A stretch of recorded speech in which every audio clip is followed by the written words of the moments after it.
మన ప్రియతమ నాయకులు మాజీ ముఖ్యమంత్రి వర్యులు 2029 ఏం చేద్దాం? 2029 మనం ఎందుకు జాయిన్ అయ్యాం? ఈ రోజు ఎందుకు మన పార్టీలో జాయిన్ అవుతున్నాం అంటే, ఒకసారి ఆగండి. అంటే డిసిప్లిన్ అనేది చాలా అవసరం.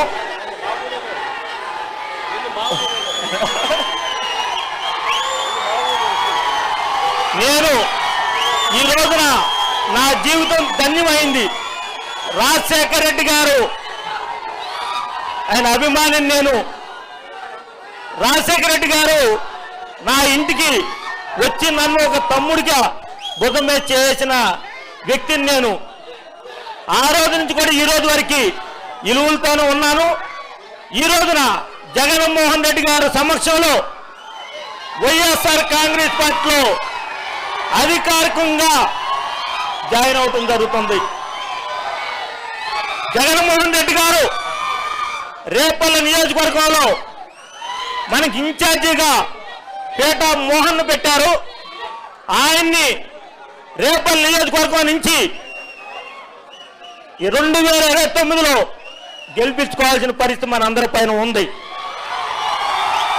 జగన్మోహన్ రెడ్డి గారు ఈ రాష్ట్రంలో 175 నియోజకవర్గాల్లో ఎవరిని పెట్టినా గెలిపించుకోవాల్సిన బాధ్యత రేపల నుండి మన ఒక ప్రచారం 175 నియోజకవర్గంలో మనం తిరిగి జగన్మోహన్ రెడ్డి గారు చేసిన మంచి పథకాల మీద మన ప్రజల్లో చైతన్యవంతం చేసి ఈరోజు కూటమి ప్రభుత్వం అనుసరిస్తున్న విధానాన్ని, రాక్షస విధానాన్ని మనం ఖండించుకుంటూ మనం ఎవరు కూడా భయపడాల్సినంత అవసరం లేదు. మనం న్యాయంగా వెళ్తే జగన్మోహన్ రెడ్డి గారు చేసిన పథకాల్లో కనీసం 2-3 అన్నా అతను చేసిన సందర్భం లేదు. కూటమి ప్రభుత్వం 3 ప్రభుత్వాలు కలిసి జగన్మోహన్ రెడ్డి గారి కోసం వేటాడుతున్నారు.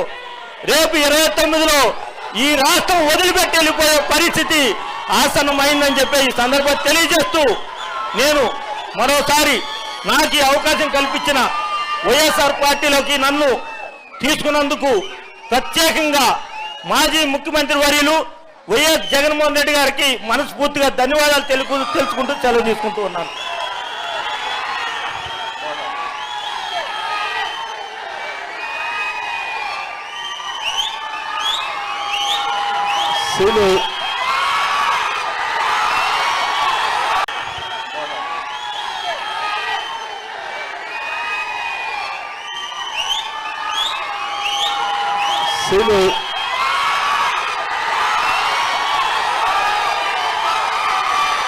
ఈరోజు మన పార్టీలోకి కాదు రావడం, ఈరోజు మన కుటుంబ సభ్యుడిగా, మనలోకి ఒకటిగా, మనలో ఒకటిగా, మన దగ్గరికి మన కుటుంబ సభ్యుడిగా వచ్చాడు.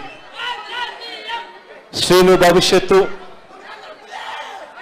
నా మీద నమ్మకం ఉంచి నా చేతుల్లో పెట్టాడు. శ్రీనుకు అన్ని రకాలుగా న్యాయమే చేస్తాను, మంచే చేస్తాను అని ఈ సందర్భంగా అందరి సమక్షంలో కూడా చెప్తా ఉన్నాను. రేపల్ల నియోజకవర్గంలో మోహన్ యువకుడు, ఉత్సాహవంతుడు, బాగా గట్టిగా కష్టపడడానికి ముందుకొచ్చాడు. మోహన్కు మీ అందరి మద్దతు ఉండాలి. శ్రీను తన సొంత తమ్ముడిగా మోహన్ను భుజాన వేసుకుని మోహన్ను గెలుపు బాధ్యతలు కూడా శ్రీనునే తన భుజస్కంధాల మీద వేసుకుని తను గెలిపించే బాధ్యతలు కూడా తీసుకుంటా ఉన్నాడు. శ్రీను చేసే ఈ మంచిని జగన్ ఎన్నటికీ మనవడు. మనం అధికారంలోకి వచ్చిన తర్వాత శ్రీనును సంతోషపడే విధంగా అదే చట్టసభలో పక్కనే కుర్చీ వేసుకొని మళ్ళీ కూర్చోబెట్టే కార్యక్రమం జగన్ చేస్తాడని కూడా ఈ సందర్భంగా చెప్తా ఉన్నాడు.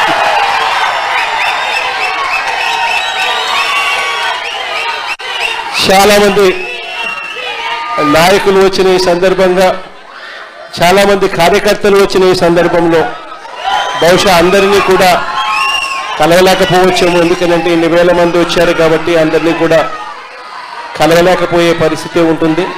కానీ తర్వాత నేను సిన్నుకు చెప్తా ఉన్నాను, మోహన్కు చెప్తా ఉన్నాను, ఎప్పుడు అవకాశం ఉంటే అప్పుడు వీలైనంత ఎక్కువ మందిని నా దగ్గరికి తీసుకొని వచ్చి నాకు పరిచయం చేసే కార్యక్రమాలు ఖచ్చితంగా చేయండి అని కూడా చెప్తా ఉన్నాను. ఇప్పుడు కూడా మీ అందరి అభిమానానికి, మీ అందరూ నా మీద పెట్టుకున్న నమ్మకానికి, వైఎస్ఆర్ కాంగ్రెస్ పార్టీని గెలిపించాలి అని చెప్పి ఆరాట పడతా ఉన్న మీ అందరి తాపత్రయానికి మనస్ఫూర్తిగా వచ్చిన ప్రతి సోదరుడికి, ప్రతి అక్కకు, ప్రతి చెల్లెమ్మకు, ప్రతి పెద్ద ఆయనకు కూడా మనస్ఫూర్తిగా రెండు చేతులు జోడించి పేరు పేరున హృదయపూర్వకంగా నా కృతజ్ఞతలు కూడా తెలుపుకుంటా ఉన్నాను.